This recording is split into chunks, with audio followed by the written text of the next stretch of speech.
Hello student, good morning. हम math की class शुरू करने जा रहे हैं।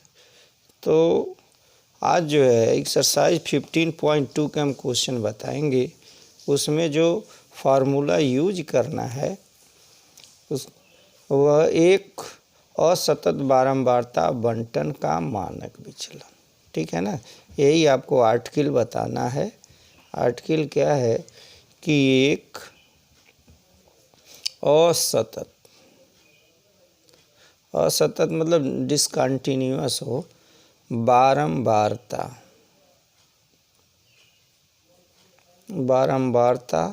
बंटन का मानक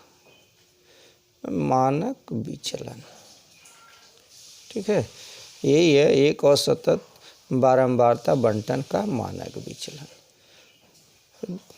अब इसको मान लिया, यहाँ लिख ले, मान लिया दिया गया असतत बंटन निम्न लिखित है। समझ में बात आ गई? तो पहला x का मान होता है और दूसरा जो होता है उसकी बारंबारता f की वैल्यू होती है। तो ये देखिए x1, तो इसकी बारंबारता है f1, ये x2 तो बारंबारता है f2, ये है x3 तो बारंबारता है f3 डॉट डॉट। कहाँ तक हम गए? xn तक गए। तो इसकी बारंबारता क्या हो जाएगी? इसकी बारंबारता हो जाएगी, यहाँ देखिए fn हो गया। ठीक है, तो इस बंटन के लिए क्या निकालना? हमको मानक विचलन निकालना है। इस बंटन के लिए मानक विचलन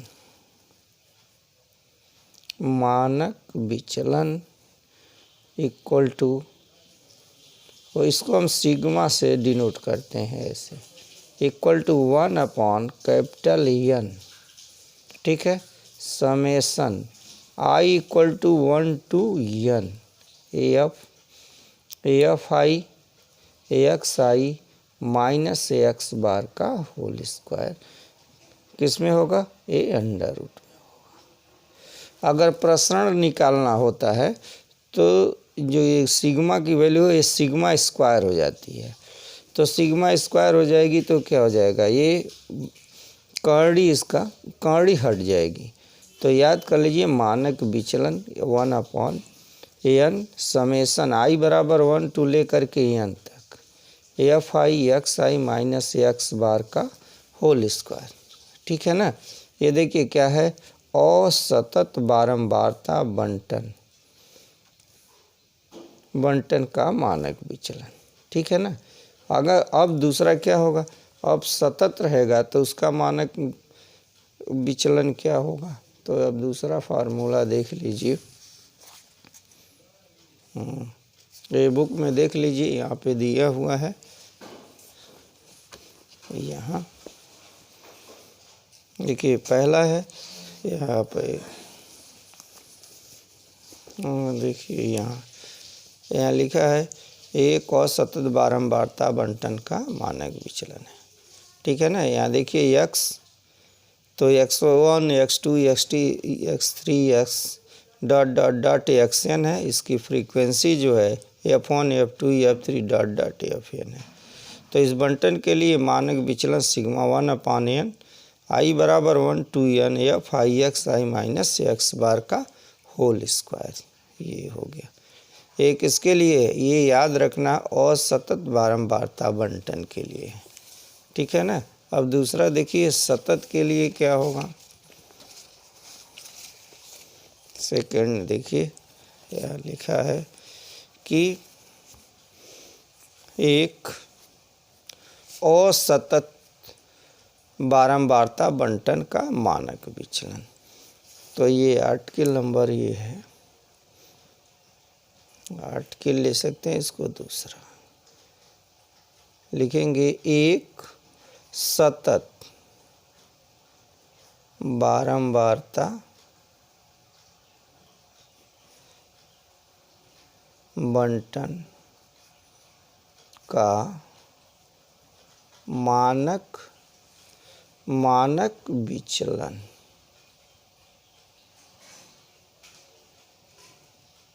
मानक विचलन हो गया। यह देखिए, तो इस किसके लिए, ये सतत के लिए है। तो लिखेंगे 1/n।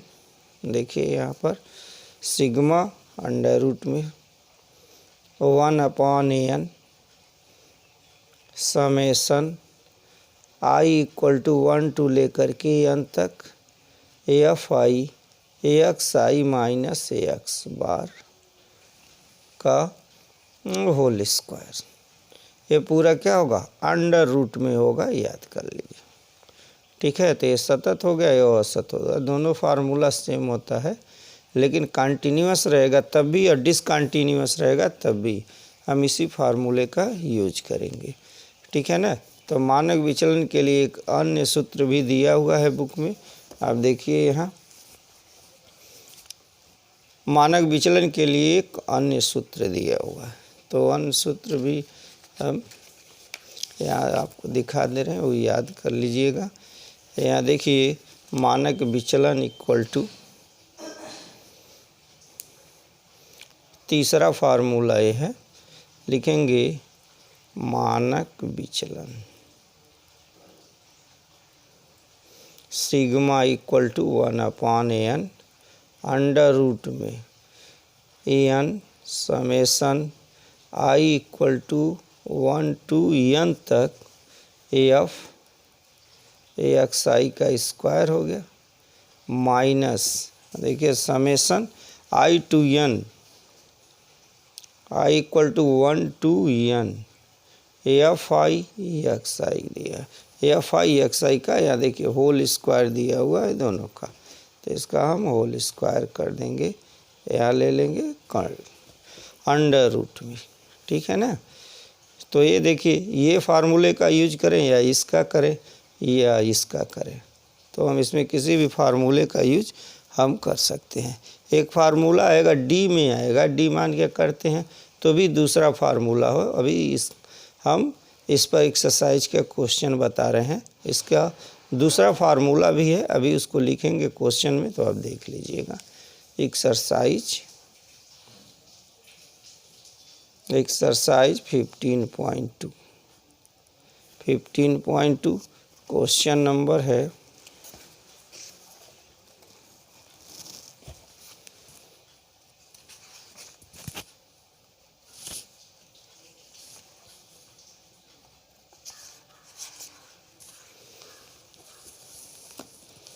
देखिए क्वेश्चन नंबर 4 में दे रहा है axi है fi है, ए 6 2 10 4 14 7 18 12 24 पे 8 है, 28 पे 4 है, ये 30 है, 30 पे ये क्या है 3 है। ठीक है ना। तो इसका हमको माध्य और प्रसरण ज्ञात करना है। आई बात समझ में। तो माध्य और प्रसरण और मानक विचलन दोनों एक ही चीज़ होता है। अगर अंडर रूट के बाहर है तो प्रसरण है, अंडर रूट में अगर ले लेते हैं तो मानक विचलन है। अब देखिए क्वेश्चन कैसे सॉल्व करेंगे।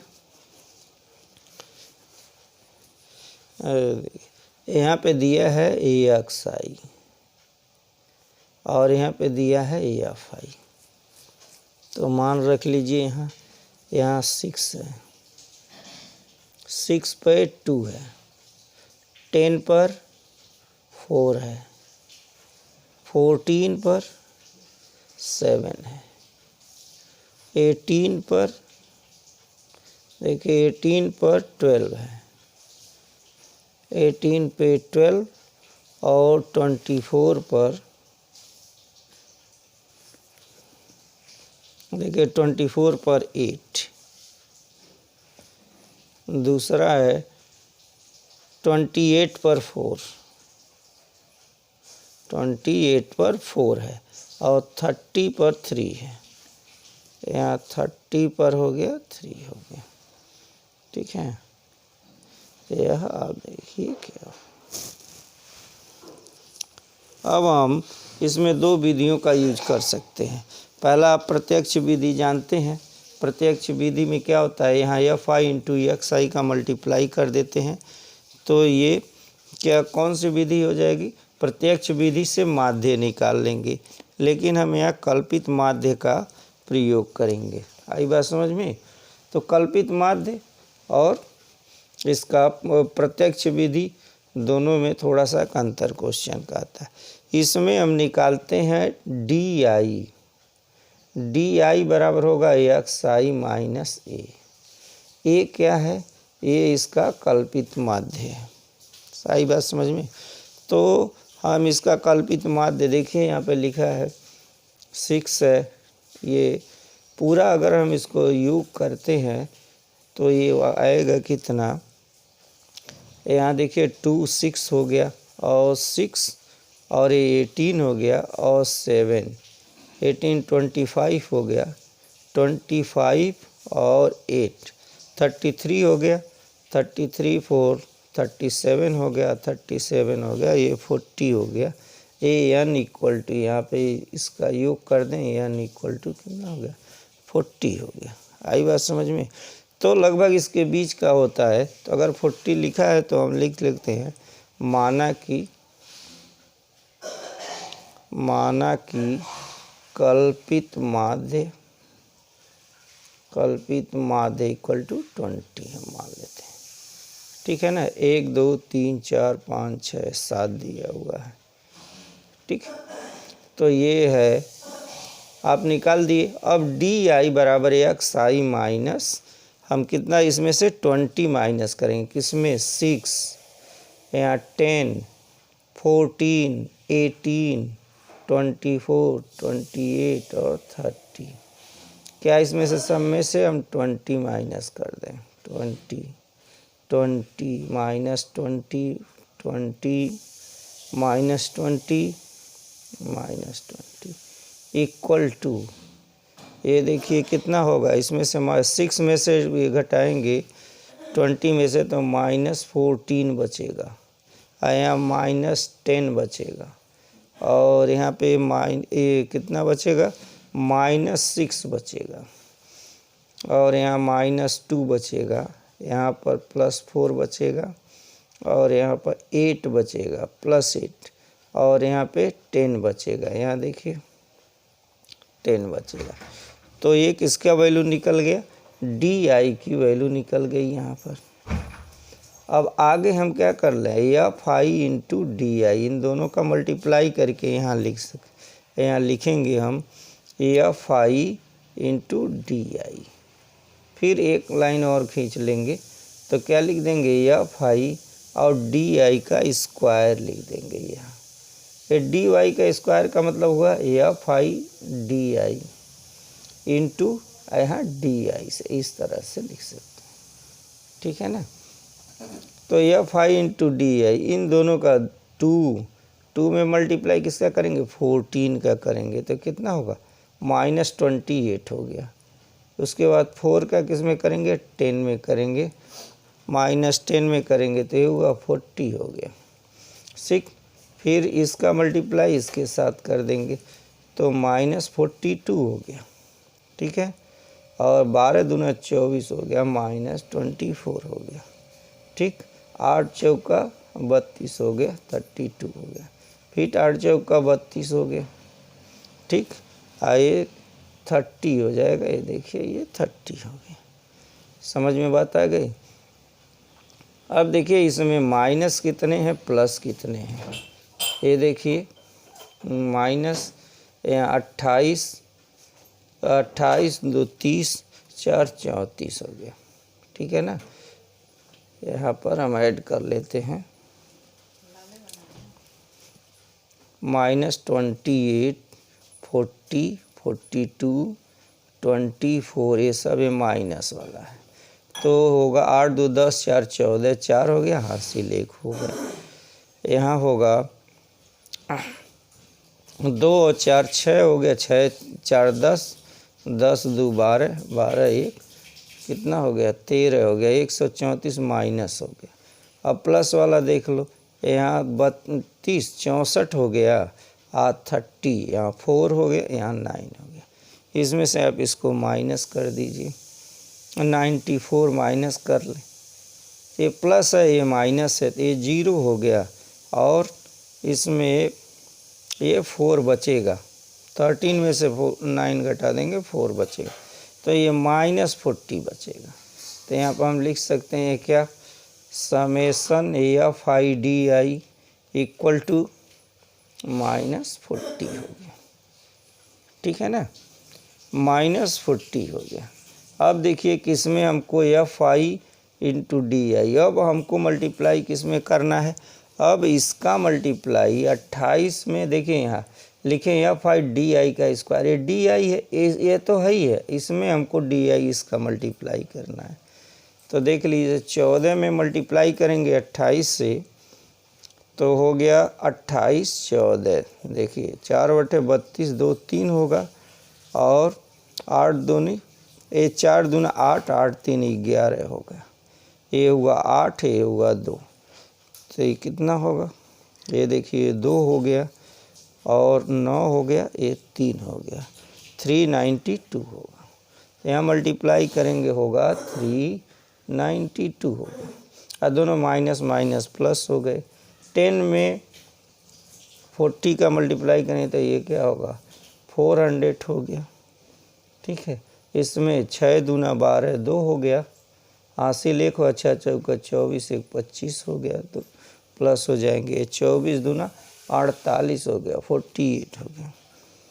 इसमें 32 चौका होगा, 4 दूना 8 और 4 तिहाई 12, 128 हो गया, और 32 में 8 का गुणा करते हैं तो आता है 256 आता है, 256, और ये हो गया 30 हो गया, ये 0 0 हो गया।